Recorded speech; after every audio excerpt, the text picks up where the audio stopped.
Robin Vincent. Detroit has finally started to regain some population, but it has a long way to go. And that means there's still a lot of vacant land, 18 square miles of it. That's just sitting around. So what should be done with it? The local think tank, Detroit Future City, has an idea. It's creating a conservancy to protect and steward city land today and well into the future. Producer Sam Corey spoke with Kimberly Faison and Sarah Hayash of Detroit Future City to learn more. We think it is a really important time to be thinking about land conservation in Detroit. We have 18 square miles of vacant land in the city, which is a ton. That is half the size of the city of Livonia. The city's going through a master planning process, and we as a city do not have as much park space or open space as other cities nationally. So 6% of our land is dedicated to parkland, whereas the national median is double that. Additionally, we don't have as much natural space, right? So those green spaces that have a lot of forests or meadows or wetlands, but we think it's an important time to really push this issue. Yeah, so want to use more of the green space, make it, I guess, maybe productive, you could say. And there's a lot of vacant land in Detroit. I mean, I was reading that it's mowed 5 times a year by the city at an estimated cost of $1.35 million.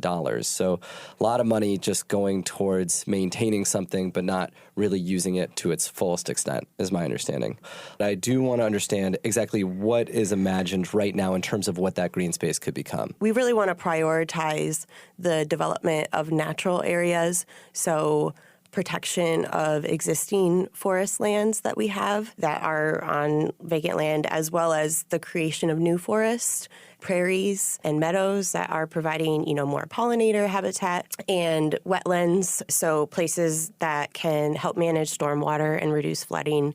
And these are not full-on parks, but they're much more enhanced than a vacant lot that's, like you said, cut 5 times a year. But they could have pathways, walking paths, benches, seating areas, gathering areas. Okay. So in terms of what it's doing, it's giving people opportunities to kind of move through, interact with the green space a little bit more. It can be used for flooding prevention. And also, my understanding of this is it's going to, or it could at least, increase the value of the land near it, right? Because it's making land a little bit more scarce. And so that can increase the value. Is that fair?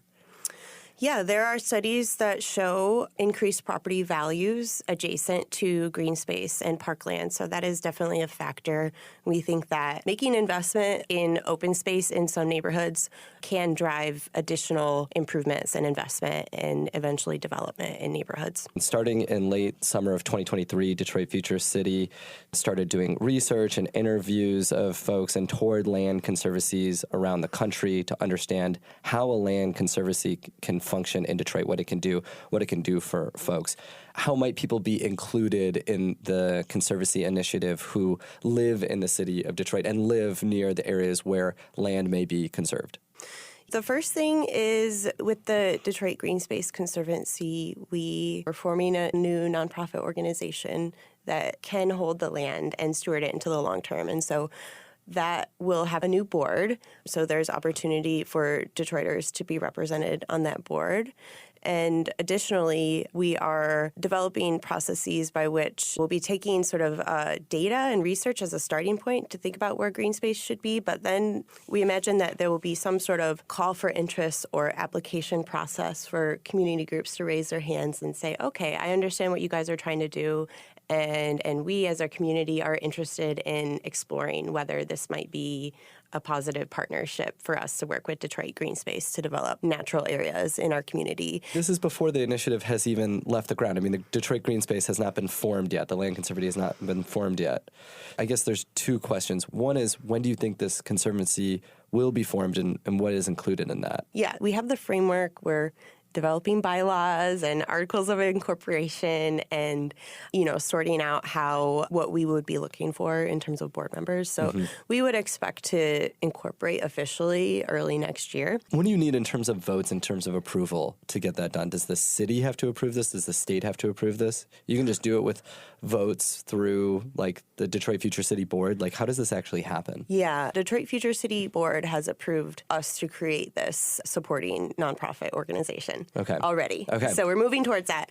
And then it'll just be a matter of filing, incorporating with the state and incorporating with the feds for tax purposes. This is The Metro on WDET, Detroit Public Radio. I'm producer Sam Corey, and I'm speaking with Sarah Hayosh and Kimberly Faison of the Detroit Future City.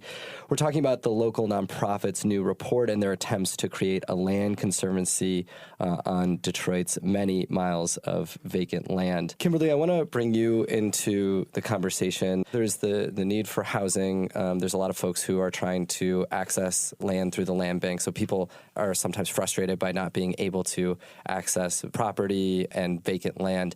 Why not just push for more development on the land? Why do a conservancy specifically? Why is that a better idea? I don't think we have to choose one or the other. We can have both. We have enough land to do both. And the opportunity to ensure that more residents have access to green space is to be thoughtful about it and to plan for it and to really think about it in a citywide system. We have seen really beautiful things happen organically, and we also want to make sure that as demand goes up for development, that we're not missing opportunities to ensure that residents have fair access to green spaces. So I think first and foremost, we believe that all Detroit residents deserve easy access in their neighborhoods that is walkable or bikeable or accessible by wheelchair. And that does not have to be sacrificed because we also need to create affordable housing and all of these other wonderful amenities. We can create neighborhoods that think about all of those things at the same time and not pit them against each other. There's so much land available, and we can walk and chew gum at the same time, essentially. We can, and we deserve to be able to do that, and we're so fortunate to have so much land. We really try to think about this excess land as an opportunity, and obviously to prevent it from being a liability, we have to really think about the long-term care and the design and the implementation. But we absolutely can do this as a city. How will folks know that the Conservancy will be accountable to people? I guess one of the questions that comes to my mind is, why not do this through the government? Why not create a new government agency that runs the Land Conservancy, that takes care of and shepherds land in a particular way, and that if people don't like what's happening, they can vote the leadership out and try to replace them and do the thing that they want? How will folks know that the Conservancy will be accountable to the needs and the desires and the demands of people who live around the land that's being conserved? That's a great question. Nonprofit organizations, just like public institutions, have rules to follow. So there are things that govern how we operate. We have to be accountable federally and to the state. And because we're mission-driven, the city residents will hold us accountable anyways. Nonprofit organizations do get feedback very regularly from residents about how much we meet our mission. And so there are a lot of legal things that hold us accountable. But then we also, as a mission-based organization, and like so many others in the city, also incorporate into the way that we operate resident voice. So what I'm hearing is, if people are upset, they can come to you, they can come to Detroit Future City, they can come to people who work on this Land Conservancy initiative, and then they can also go to the board. There's a board that can then, if the leadership is not doing well, that board will vote out the leadership that's in power. I guess, why not put it through government, though? I want to pull this out a little bit. Like, why is it better to do this through a nonprofit apparatus instead of through people that are a little bit more tied to residents' votes, the will of the people, I guess you could say? I can appreciate that.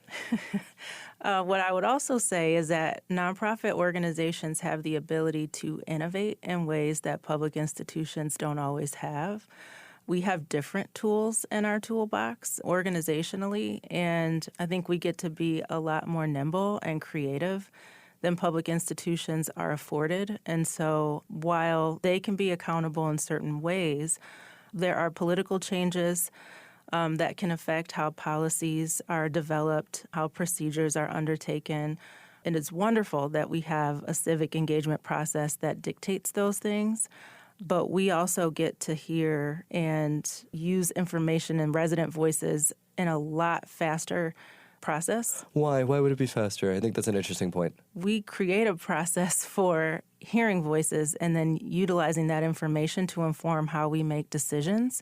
Government can't always use that same process for how they make their decisions. You know, they have rules and regulations that determine a whole framework that cannot be changed just because there is an engagement process. So I think we just have the ability to be a lot more nimble in the way that we use the information that we get from residents. So, I mean, residents have informed us on design processes. They have informed us on location of sites. They have informed us on, like, what kinds of plants and what kinds of trees, and we want yoga in this particular space. That, like, you know, residents get to see very quickly how their voices are informing decisions. One of the things that I think about when I think of the Conservancy is the Joe Louis Greenway. Is that even a fair model to think about when I'm thinking about this Conservancy, that it's something somewhat similar? Or should I think, no, really agriculture, walking pathways more so, flooding prevention, and like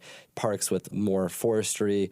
I'm wondering how that project sort of relates to this one. Shout out to the Joe Louis Greenway, because that's an amazing project. And, you know, Detroit was really fortunate that they had a plan ready, that they did that whole framework planning process for the Joe Louis Greenway pre-ARPA, right? And so they had that plan and they were ready to go, and it really expedited what would have been a 20-year process. ARPA meaning the federal dollars that came down, the American Rescue Plan Act, the dollars that came through with the Biden administration. Mm-hmm. So I would argue, I think that was maybe like a $200 million project. I would argue that we need that same level of investment in open spaces to take blighted vacant lots that have been vacant for decades, right? And without some infusion of investment will likely remain to be vacant for another generation. We need that same level of investment that we gave the Joe Louis Greenway in our neighborhood green spaces. You know, some of those green spaces could be geographically adjacent. The city has done a planning framework and worked with a lot of residents and neighborhoods, and part of that was identifying where can there be green spaces that are in proximity to the Joe Louis Greenway. This is WDET-FM, Detroit Public Radio, your connection to news, music, and conversation.